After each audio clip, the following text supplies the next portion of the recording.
the second audio recording, which is the continuation of the train motif in Lawrence's migration series. And we're going to start on your PowerPoint. We ended with slide number 18, the throngs of people boarding the trains, and we're going to go to slide number 19, where you have the lines of the people waiting for the train to leave. Now, this color motif, this color palette, is repeated again and again at various junctures throughout the cycle, throughout the series. And it is, once again, a reiteration of the notion of the pulsation and the forward thrust of the train.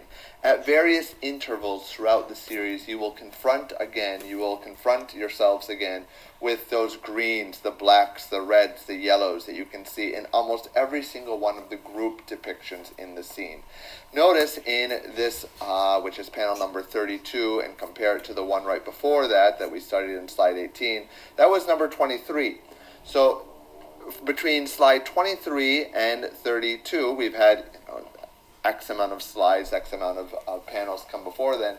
And then once again, Lawrence brings us back to this idea of waiting, brings us back to this idea of expectancy, brings us back to this notion of the group mentality of getting from point A to point B. And notice that as they're all arranged in this waiting room, waiting, look at this. Look at the stiffness of their bodies. And this is going to be countered by later images. That's why we're focusing on this now.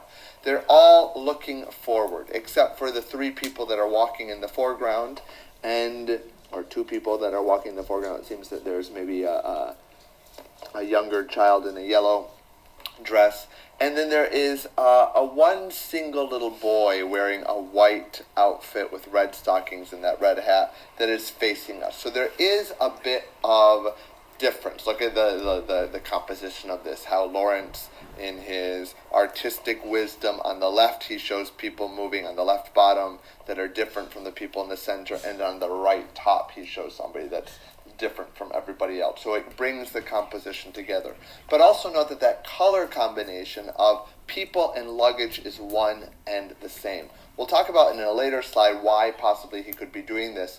But what I want you to think about is look at that row of luggage on the top there. It seems to be endless. Look at the rows of people. They seem to be endless. This idea of this endless wait, this wait, W-A-I-T, this endless journey to get from your point of departure to your destination point. And if you go to the next slide, which is panel 38 of the series, the one with a curved train on it, that idea is continued. Where does that begin? Where does that train line begin? Where does that train line end? It is this representation, once again, of the uncertainty of the destination of the journey. Even though a brighter future is promised in the northern part of the United States, is that brighter future necessarily certain? Will that brighter future be met with resistance? What is it that I'm leaving behind? We've already discussed in some of the paintings, and you're going to see it later too, that idea of looking back, that yearning, that longing. Even though the future may be brighter, there is something about leaving your homeland or leaving what you've known before that is incredibly heart-wrenching and incredibly difficult. This panel also doesn't only reference this great migration and the journey that these people are on, but also this journey of the work on the railroads. It says in the caption, and I encourage you to read all of these captions, they also worked in large numbers on the railroad. This is not true only for the 20th century. We know historically throughout the entire 19th century, the African American worker played a tremendous role in the construction, the maintenance, the upkeep, the operations of the railroad system in the United States, and continues to do so into the 20th century. So this idea of the past being linked with the present, being linked with the future, is very clear here. There's also, and who knows what Lawrence is trying to intend here, but there is a movement from left bottom to right upwards. There is, in our present day vernacular, right, there is this curve that seems to be going up, right? It looks to be flattening a little bit up there. But there is this idea that if we move from left to right, which is the traditional way, right, we read in Western civilization, left to right, you can see that there does seem to be an increase. Is this increase a reference to this search for a better life, for a better condition, for greater acceptance, for greater respect? All of these things are possible readings of this particular panel. And the next panel, which is number 39 or 21 in your slideshow, we see a woman looking out again onto that landscape as the train moves forward. The train moves forward, she looks backwards. Why is she looking backwards? Well, because this is the past that this woman has known. Her future is uncertain. You can see the reference to agriculture in the south, the rolling hills of the south. This will all be erased very soon upon arrival in the industrialized, urbanized north. Also note very, very subtly how Lawrence incorporates that idea of the baby, that idea of this hopeful sign, the promise of a better future that this woman holds. On a less optimistic note, we know historically that a lot of the southern railroads, in their quest to pack as many people in, and the Jim Crow laws and their treatment of African Americans, would oftentimes consolidate certain cars for luggage, for storage, and the seating of black passengers. And look how Lawrence seems to be referencing that. Look at that black belt that that woman is wearing. It resembles, in many ways, the black straps and belts that are tying those pieces of luggage together. Is Lawrence making some kind of subtle or not so subtle reference to how the black body and the passengers are seen through the lens of the Southern Railroad companies as yet just another piece of luggage, as just an object, as just a commodity?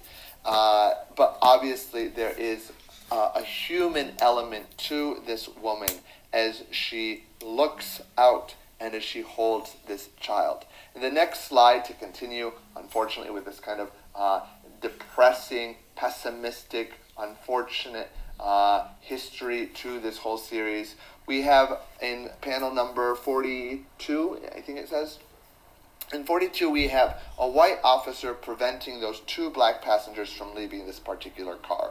And what I want you to look at with this one, right, and besides the caption, you can read the caption, but what I also want you to look at is how compositionally Jacob Lawrence is a master at once again having his composition or his technique mirror the message of this particular panel.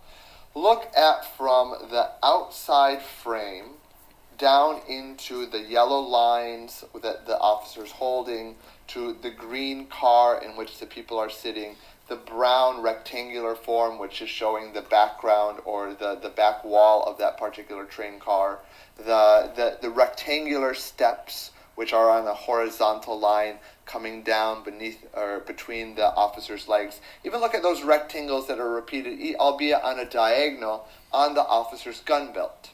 So we have this repetition of this rectangular form, and we have this recurring motif of this very strong geometric form. And then you get to the officer who's shown in this crisscross X diagonal, two diagonal lines. It is as if there's this interplay here between oppositional lines. These intersecting lines, the X of the officer and the rectangles of the train, which is the symbol of passage from one point to another, of the frame, of the box, of the steps, which are going upwards. Again, we have that upward thrust, that upward movement.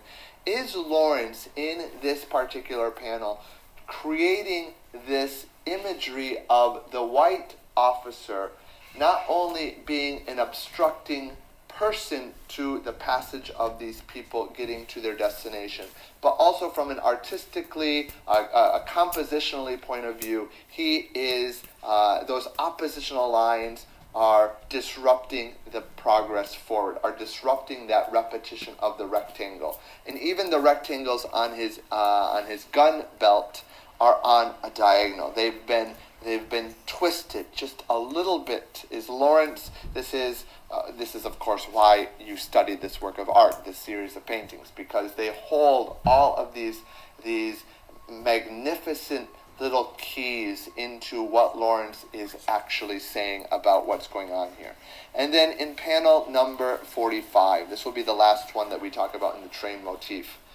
Look at the optimism here. Read the caption, they've arrived. There is a sense of a new beginning starting right now. And look at the number too. It hasn't occurred until we get to panel number 45 there's 60 panels in the series, so what is that mathematically? 3/4 of the way through the series, we get to the final destination point. And look at the expectation. How is that expectation shown through here? Look at the bodies. Compare the bodies. First of all, notice the color combinations, the reds, the yellows, the blacks. But compare those colors, or compare those bodies to the previous slide of where you saw everybody very stiffly arranged in the waiting room. Here, there is this idea of movement, of a communication. On the left, we have those two women that are turned and speaking to each other. That one woman in the red dress points her finger out as if she's gesticulating as she's talking. On the right, we have a man turning to a woman. He even has a smile on his face. He's talking with her. He's engaging with her. On the far left, a man that's looking out the window in expectation, seeing this future. The windows have been, the blinds have been opened. We can see the promise of the industrial landscape. Now, of course, in the 21st century, we see these smokestacks as symbols of pollution, but to the African American population who is traveling from the southern part of the United States to the northern part of the United States, this industrialization is the promise of a better future. This industrialization is the promise of a better job, a better wage, something that they can have to support themselves and their families. Look at the basket of food. And also, once again, that theme of the child, of the baby. Not only is there one baby, but there are two. That one woman has on the left, you can see the little bottle that's resting on her seat next to her leg. This is multiplied, the expectation, the hope, and it's multiplied by that baby, the presence of two babies. Also, what I mentioned before about the landscape of the South versus the landscape of the North. Go back to those other slides where you can see during the journey, looking out that southern landscape where nothing is impeding your view. And now look out the view. What do you have? The industrial landscape. We have arrived, as the caption says, in large numbers.